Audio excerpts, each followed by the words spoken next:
اگر آپ کو میری یہ ویڈیو پسند آئے تو like, comment and share, subscribe کرنا مت بھولیے۔ بسم اللہ الرحمن الرحیم۔ السلام علیکم آڈینس، خراسان کی اگلی ایپیسوڈ کی طرف بڑھتے ہیں۔ کچھ دیر کمرے میں خاموشی رہی، پھر زرار بن حسین نے جیب سے ایک خط نکال کر داروغہ کی آنکھوں کے سامنے کر دیا اور اسے پڑھنے کو کہا۔ داروغہ نے خط پڑھا تو اس کی حیرت کی انتہا نہ رہی۔ یہ خط تو محترم پورناس کی طرف سے ہے اور نیچے دستخط بھی انہی کے ہیں، تو کیا وہ تم لوگوں کے ساتھ ملے ہوئے ہیں؟ داروغہ نے کہا۔ تمہیں اس سے کوئی سروکار نہیں ہونا چاہیے، زرار بن حسین بولا۔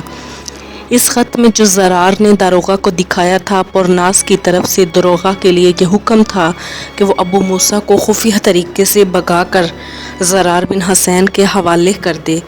لیکن یاد رکھو، ان تمام باتوں کی کسی کو خبر ہوئی تو تم اپنے خاندان کو محفوظ نہ پاؤ گے۔ زرار بن حسین نے صفاقانہ انداز میں کہا تو داروغہ مزید خوفزدہ ہو گیا۔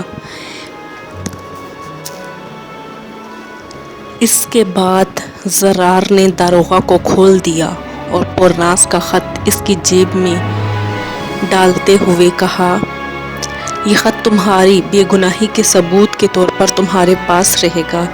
اس طرح تم بے قصور رہو گے اور تمام بات پورناس پر آئے گی اور تم لوگ کبھی بھی پورناس تک نہیں پہنچ سکتے۔ یاد رکھو، آج شام ہم اپنے ساتھی کا انتظار کریں گے، شہر سے باہر مشرق میں 5 فرلانگ دور۔ یہ کہہ کر زرار اور یونس نے داروغہ کو جانے دیا۔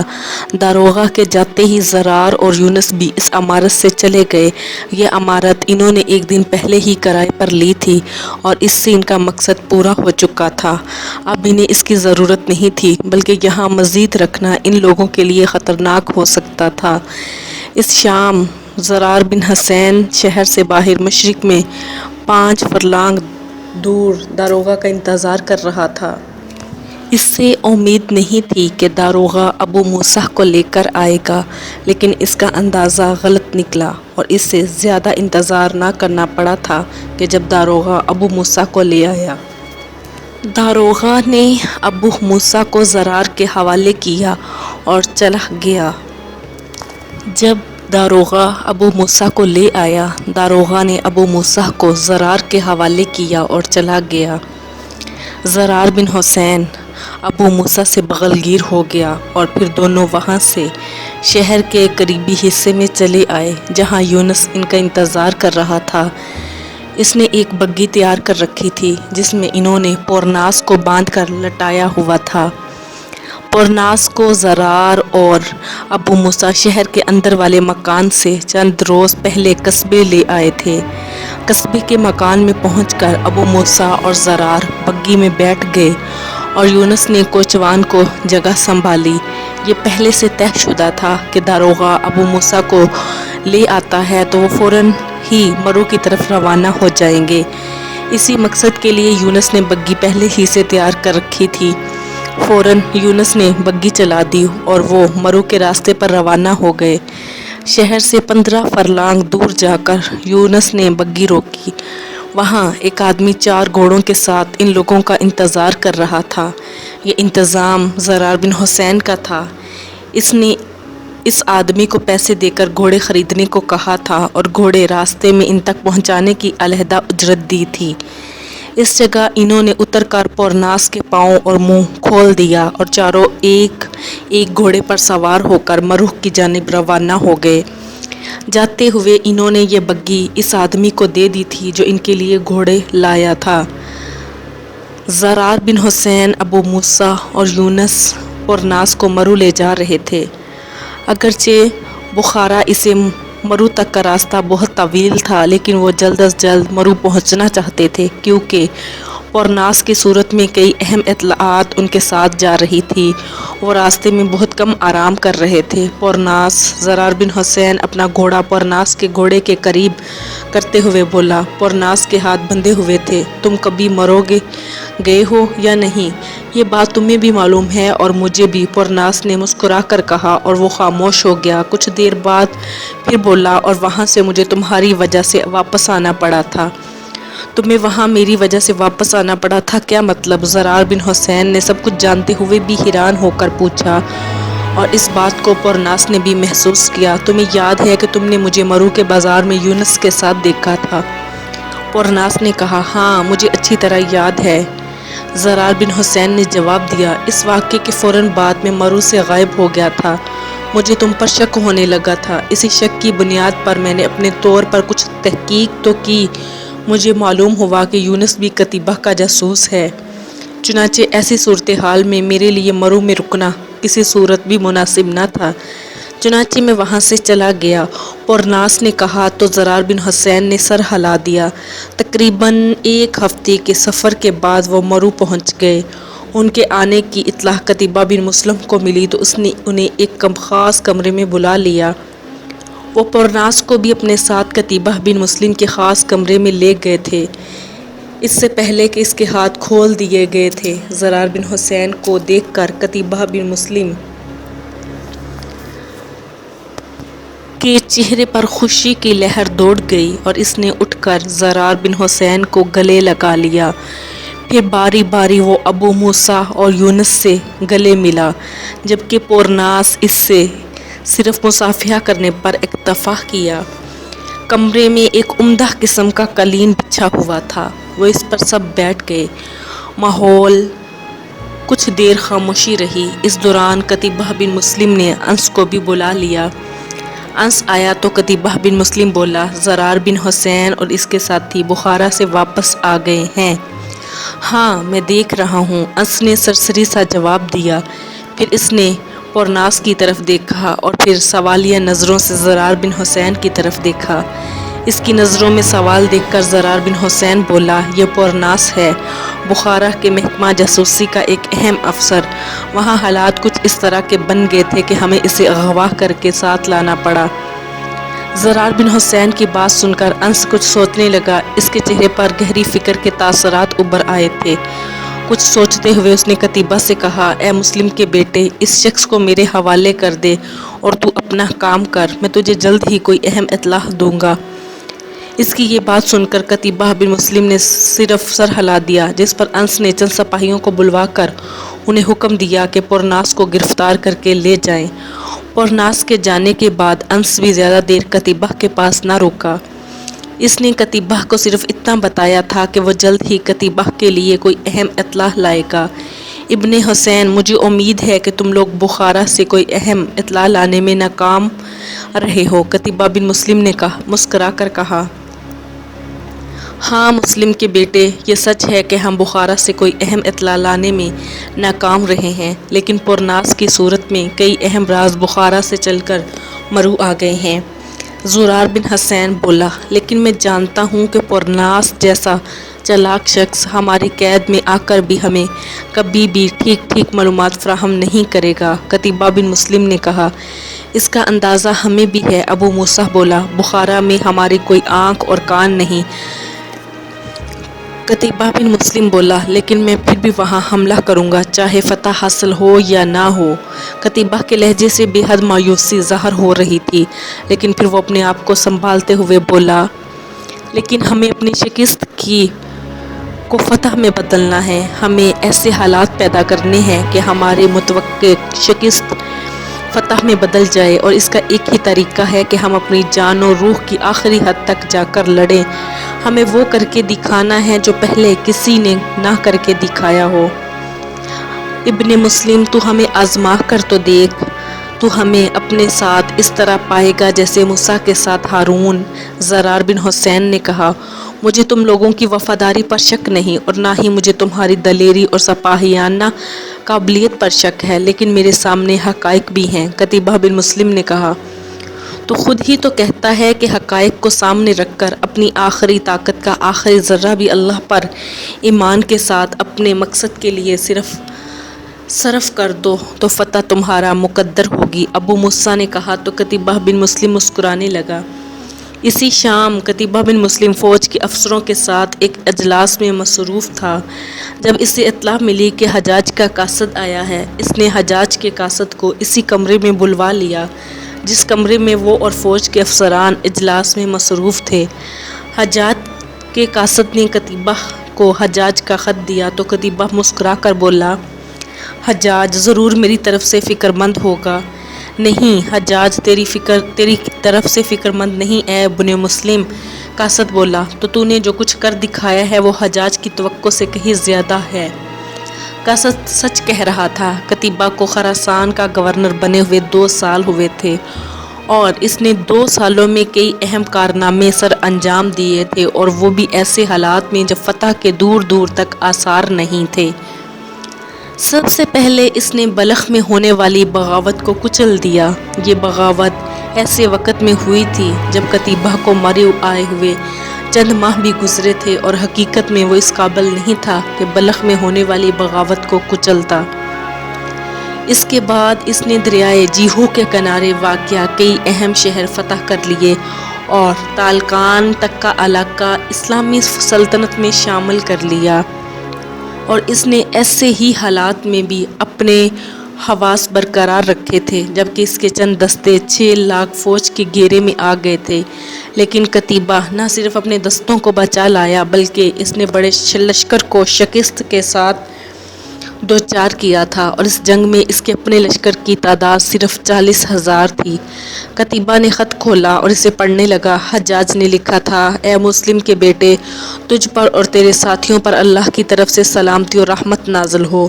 تو نے اور تیرے ساتھیوں نے جو کچھ کر دکھایا ہے وہ میرے دل میں ایک بار پھر ان دوستوں کی جوان مردی کی یاد تازہ کر رہا ہے جو خالد بن ولید رضی اللہ تعالیٰ عنہ کے زیر کمان لڑے تھے۔ اللہ تجھے اپنی امان میں رکھے۔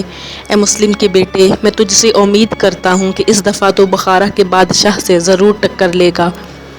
میں تجھے یہ بات پہلے بھی بتا چکا ہوں اور پھر بتا رہا ہوں کہ بخارا ایک اہم شہر ہے اور دروان خزاع اس شہر کو بچانے کی ہر ممکن کوشش کرے گا۔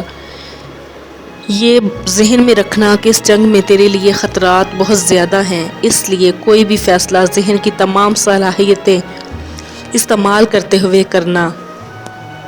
حجاج، قتیبہ نے خط پڑھ کر زرار بن حسین کو دے دیا تاکہ وہ یہ خط پڑھ کر افسران کو پڑھ کر سنا دے۔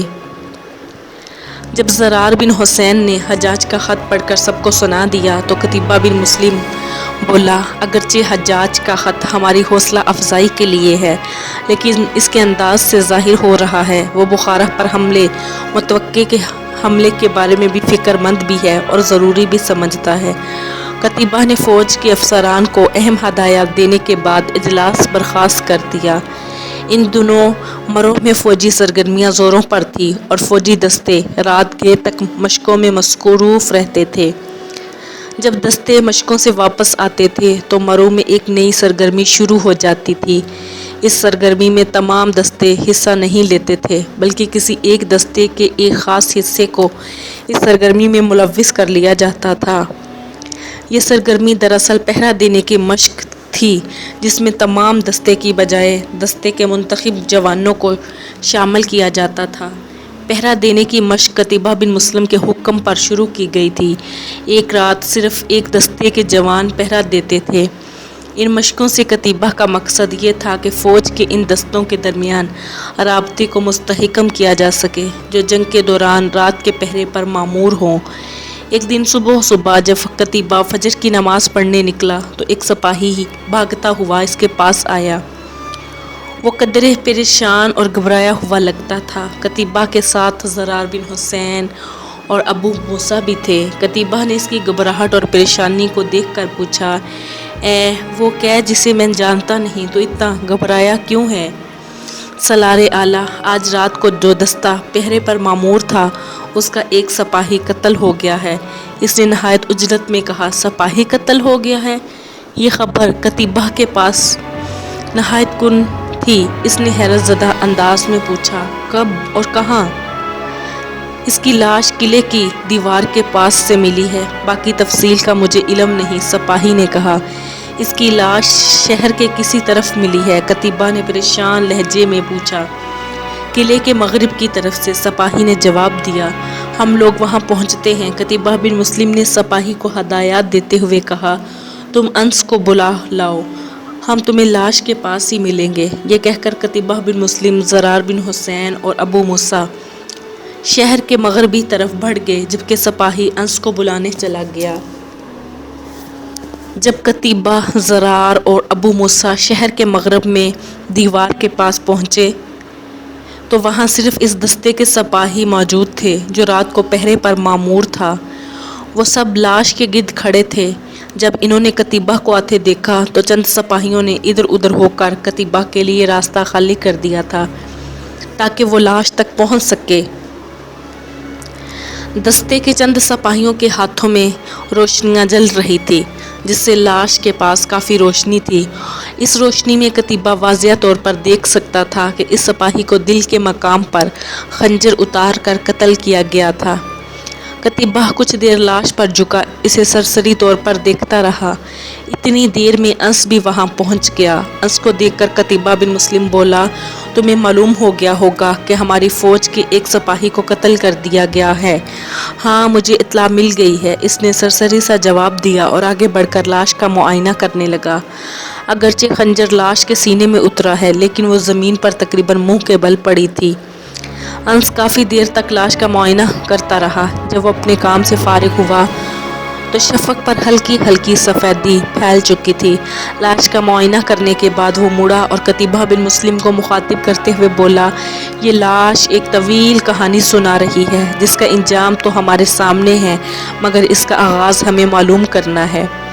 بظاہر انس کی بات نہایت عجیب تھی، اس پر وہاں موجود سب لوگوں کا حیران ہونا بجا تھا، لیکن قتیبہ جانتا تھا کہ انس کوئی بات بھی بغیر کسی وجہ یا ثبوت کے نہیں کرتا، اس لیے وہ بولا، تو کیا کہنا چاہتا ہے، ہمیں قدرے تفصیل بتا۔ تفصیل میں تجھے بعد میں بتاتا ہوں، یہاں میں پہلے موجود لوگوں سے چند سوال پوچھنا چاہتا ہوں۔ انس نے کہا تو قتیبہ بن مسلم نے سر ہلا دیا۔ قتیبہ بن مسلم کی طرف سے اشارہ پا کر وہ وہاں موجود سپاہیوں کی طرف مڑا اور بولا، اس لاش کو سب سے پہلے کس نے دیکھا تھا؟ اسے سب سے پہلے میں نے دیکھا تھا، وہ سپاہی بولا جس نے قتیبہ بن مسلم کو اس قتل کی اطلاع دی تھی۔ تیرا نام کیا ہے؟ انس نے اسے سوال کیا۔ میرا نام جعفر ہے، اس سپاہی نے جواب دیا۔ اس لاش کو دیکھنے کے بعد تو نے اس کی اطلاع سب سے پہلے کسے دی تھی؟ انس نے جعفر سے سوال کیا۔ اپنے کماندار کو، جعفر بولا، اس لاش کی اطلاع میں نے سب سے پہلے اپنے کماندار کو ہی دی تھی کیونکہ اس وقت میرا دستہ یہاں سے کچھ دور ہی تھا اور ہم اسی سپاہی کی تلاش میں آئے تھے۔ انس کافی دیر تک جعفر سے اور دستے کے باقی سپاہیوں سے سوال کرتا رہا۔ ان سوالات کے نتیجے میں جو بات اس کے سامنے آئی تھی وہ یہ تھی کہ رات کے درمیانی پہر قتل ہونے والا سپاہی دستے سے الگ ہو گیا تھا۔ وہ باقی سپاہیوں کو صرف یہ کہہ کر گیا تھا کہ وہ تھوڑی دیر میں واپس آتا ہے، لیکن جب کافی دیر وہ واپس نہ آیا تو باقی سپاہیوں نے اس کی تلاش شروع کر دی اور اسی تلاش کے نتیجے میں انہیں اس سپاہی کی لاش ملی۔ قتل ہونے والے سپاہی کا نام صالحہ بتایا گیا تھا۔ اس تمام کام سے فارغ ہونے کے بعد انس قتیبہ کی طرف مڑا جو اس کی تمام کارروائی خاموشی سے دیکھ رہا تھا۔ ابن مسلم، میں نے تجھ سے کہا تھا کہ یہ لاش ایک کہانی سنا رہی ہے۔ اس نے سوالیہ نظروں سے قتیبہ کی طرف دیکھا۔ ہاں انس، میں وہ کہانی سننے کے لیے بےتاب ہوں، قتیبہ نے جواب دیا۔ اگرچہ میری تمام باتیں تجھے عجیب لگیں گی لیکن ان میں کچھ نہ کچھ سچائی بہرحال موجود ہوگی، انس بولا۔ تو وہ بات کہہ کیوں نہیں دیتا جو تو کہنا چاہتا ہے؟ قتیبہ بن مسلم بولا۔ اے مسلم کے بیٹے، اس سپاہی کو قتل کرنے والا ایک آدمی نہیں بلکہ دو آدمی تھے۔ یہ دیکھ لاش کے پاس اور اس کے نیچے قدموں کے نشان یہی کہانی سنا رہے ہیں۔ یہ کہہ کر انس نے لاش کو ہلا کر ایک طرف کیا تو اس کے نیچے مٹی پر قدموں کے نشان بہت واضح تھے، جبکہ لاش کے پاؤں کی طرف بھی قدموں کے نشان تھے جو تازہ معلوم ہوتے تھے، لیکن لاش کے نیچے موجود قدموں کے نشانات سے مختلف تھے۔ اسی بنیاد پر انس نے یہ اندازہ لگایا تھا کہ اس سپاہیوں کو دو آدمیوں نے قتل کیا ہے۔ ان دونوں طرح کے قدموں سے نشانات میں ایک بنیادی فرق بھی تھا جو انس کی آنکھ سے چھپا نہیں رہ سکتا تھا۔ وہ فرق یہ تھا کہ لاش کے نیچے سے ملنے والے نشانات اس طرح